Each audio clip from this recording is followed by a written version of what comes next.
तर सीमेपार पाकिस्तानवर हल्ला करून ऑपरेशन सिंदूर पार्ट 2 राबवण्याचं की आधी आपल्याच देशामध्ये लपून आपल्याच देशवासियांवर अतिरेकी हल्ले करणाऱ्या जिहाद्यांचं नेटवर्क शोधून ते उद्ध्वस्त करायचं हे धर्मसंकट सरकारसमोर असेल। हा अवघड निर्णय घेणं वाटतं तेवढं सोपं नक्कीच नसेल। पाहूया हा स्पेशल रिपोर्ट।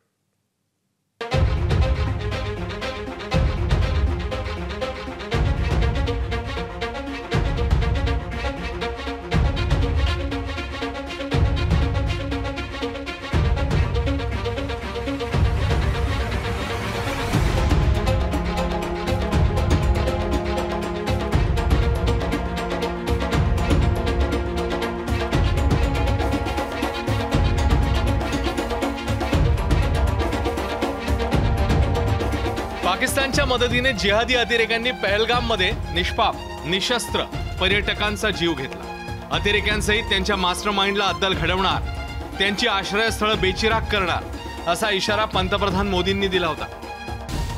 ये हमला किया है उन आतंकियों को और इस हमले की साजिश रचने वालों को उनकी कल्पना से भी बड़ी सजा मिलेगी। सजा मिलकर के रहेगी। अब आतंकियों की बची खुची जमीन को भी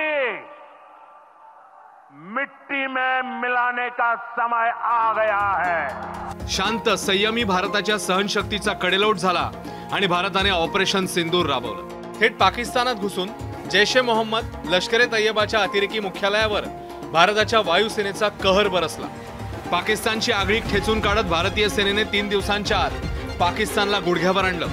मात्र ऑपरेशन सिंदूर संपलेलं नाही हे ठणकावून सांगितलं। उसे ये भी पता है कि अगर भविष्य में नौबत आई तो भारत आगे कुछ भी कर सकता है।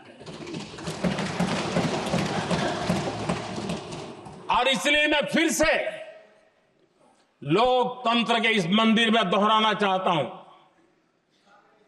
ऑपरेशन सिंदूर जारी है।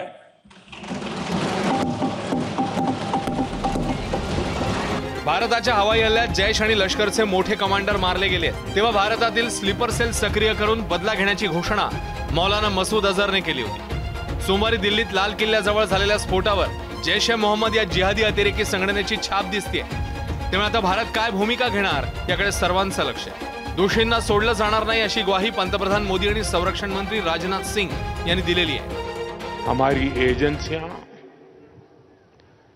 इस षड्यंत्र की तह तक जाएगी। इसके पीछे के षड्यंत्रकारियों को बख्शा नहीं जाएगा। All those responsible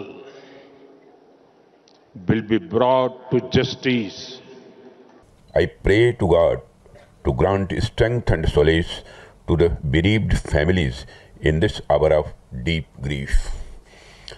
From this platform, I wish to assure my citizens that the country's leading investigative agencies are conducting a swift and thorough inquiry into the incident. The findings of the investigation will soon be made public. I want to formally assure the nation that those responsible for this tragedy will be brought to the justice and will not be spared under any circumstances. काँग्रेसने मात्र केंद्र सरकारवर हल्ला चढवला। हा हल्ला हे सरकारचं अपयश असल्याची टीका नाना पटोलेंनी केली आहे। प्रकाश आंबेडकरांनी तर या घटनेतही संघाला ओढण्याची संधी साधली। तर अशा हल्ल्याचं राजकारण करू नये अशी विनंती भाजपने केली। ज्या पद्धतीनं सरकारने पहलगामच्या घटनेमध्ये राजकारण केलं, ज्या पद्धतीनं ऑपरेशन सिंदूरच्या नावाने देशाच्या लोकांना पाकिस्तानशी आता पाकिस्तान आपल्याकडे डोळे उघडून बघणार नाही अशा पद्धतीचं जे भूमिका मांडलेली होती ते कुठं गेली। आणि म्हणून हे देशाच्या सुरक्षेचा प्रश्न आहे आणि हा जेव्हा देशाचा सुरक्षेचा प्रश्न आहे, केंद्र सरकारचं हे फेल्युअर आहे आणि केंद्र सरकारने याची जबाबदारी स्वीकारावी ही भूमिका आमची। याला राजकारण नाही आहे। हे पूर्णपणे सरकारचं फेल्युअर आहे। मस्तीत आलेलं सरकार होतं. कोणी केलं आहे?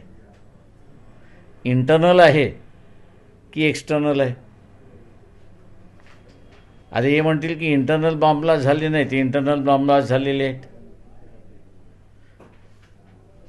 आणि इंटरनल बॉम्बलास्टचे जेवढे काय मटेरियल सापडलेलं आहे ते सगळं संघाच्या कार्यकर्त्यांकडे सापडलेलं आहे. त्याच्यामुळे सखोल चौकशी व्हावी आणि त्याच्यामधनं ह्या घटना थांबल्या पाहिजेत असं बघितलं पाहिजे. नाना पटोलेजींनी अशा घटनांचं राजकारण करून त्या ठिकाणी या देशाची जी आपली संस्कार संस्कृती आहे, कारण कुठली घटना घडली तर संपूर्ण पक्ष आणि संपूर्ण समाजासोबत राहतो. या घटनेचं राजकारण होऊ नये. या घटनेमध्ये आपली सर्वांची जबाबदारी आहे की देशावर हल्ला जो होतो किंवा असे आतंकवादी हल्ले होतात किंवा दहशतवादी हल्ले होतात त्यावर त्यांना ठेचून काढलं पाहिजे. दरम्यान गेले 4 दिवस तपास यंत्रणांनी जम्मू काश्मीर ते गुजरात ते फरीदाबाद अशी छापेमारी केली. अतिशय मोठ्या प्रमाणात स्फोटकं, शस्त्रसामुग्री आणि अतिरेकी पकडण्यात पोलिसांना यशही आलं. ते पाहता हा अतिशय मोठ्या कटाचा भाग होता आणि यामागे पाकिस्तानचा हात तसंच चीनचं कनेक्शन असण्याची शक्यता तज्ज्ञांनी व्यक्त केली. बहुतेक वेळा आपण दहशतवाद्यांना दहशतवादी हल्ले करायच्या आधीच पकडलेलं होतं. जसं कालचं झालं, परवाचं झालं, याच्या आधी खूप लोकांना पकडलेलं आहे. मग ते जैश ए मोहम्मदचे असो की लष्कर तोयबाचे असो की इंडियन मुजाहिदचे असो की अजून कुठले असो. परंतु हा हल्ला त्याला एक अपवाद होता की यांना पकडण्याच्या आधी हा बॉम्ब ब्लास्ट झालेला आहे. तर आता मुख्य प्रश्न असा आहे की हा हल्ला का झाला?